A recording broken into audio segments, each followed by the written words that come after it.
exciting week for the Dido family as Jacob, our baby boy, was born, 10 pounds, 21 inches long, on Saturday at 2:18 a.m. Fortunately, him and Emily are doing great, and he's back, and I think he's asleep right now, so I'm going to push out another video as fast as I can. Last time we talked, we were discussing the ATtiny85 and how the dev board was burnt out through some improper usage of voltage. And so I went out and I got, in this time, the AVR Programmer. You can get these for about $20 on Amazon. Worked out really well for me because they allow these little pinouts and all those different things. So let's just take a look at, right now, I have an ATtiny85 right here, where I'm going to just throw some voltage onto it. So this is unprogrammed right now. So you can see that, oh, nothing's happening, nothing's lighting up. These are the LEDs, here are the resistors, and then it's all kind of set up. So we're going to walk through programming the ATtiny85 for the badge. Because as you can see on the back of it now, we have all this good stuff for where everything should be put. And we'll go into why there was a mistake here in a second. But let's get into the programming. So one of the first things you would go ahead and do is go ahead and put this onto your dev board. So I'm going to pop off ATtiny, and then I'm going to set it up back on the dev board up here. So as you can see, there's a notch up here, and then there's a notch right down here. And so we're going to go ahead and plug that in that way.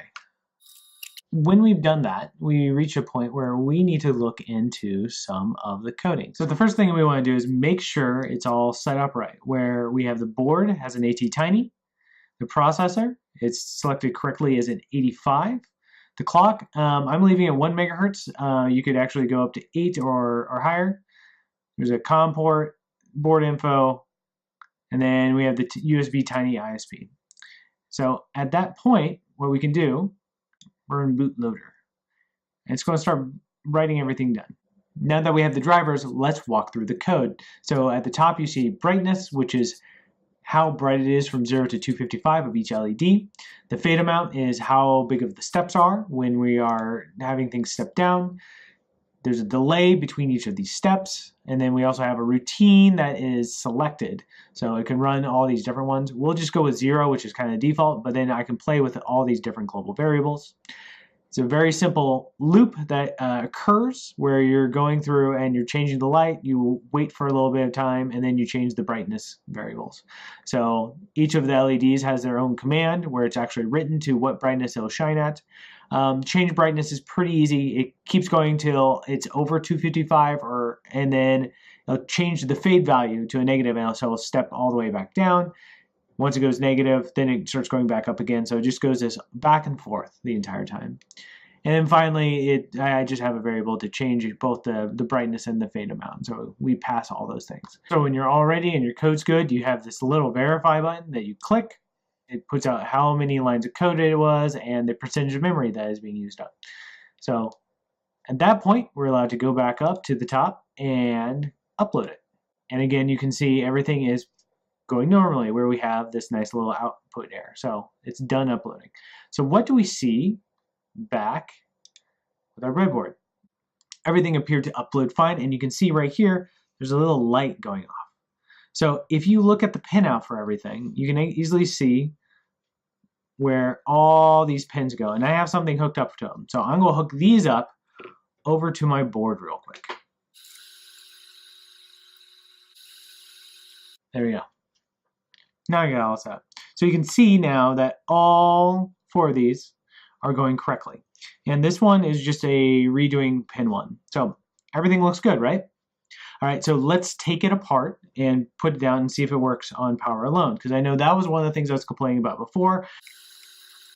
And you can see we have it working again. So just with the power, we're able to have it run through here and see that. So everything we programmed over worked out great, which is fun and makes it really easy to do something else interesting going forward. You can easily go back and change these up if you want to have a different routine run or something along those lines. You just have to go out and do it. And that's what makes the ATtiny85 especially fun for these boards.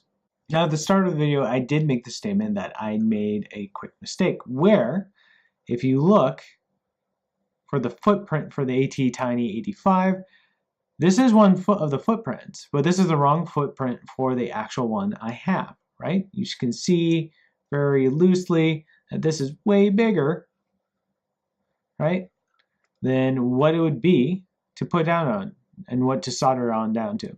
So it turns out I use the footprint for the SU, which is where the pins go out a little bit, is very different from the PU, which is what this one is, where it has something that you kind of push into the board. And so I'm now waiting for those to come in so I can go fix those. And then we'll be able to go back and solder all that good stuff on. We covered a lot today about the ATtiny85. We covered how to use Arduino IDE to make sure your devices are set up correctly, how to burn the bootloader, how to do some programming, how to verify, how to upload it.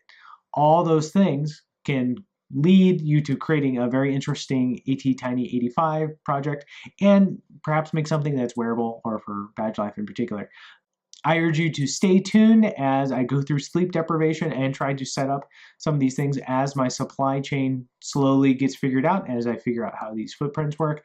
And we'll have another soldering session really soon, I promise. In the meantime, happy hacking. Bye.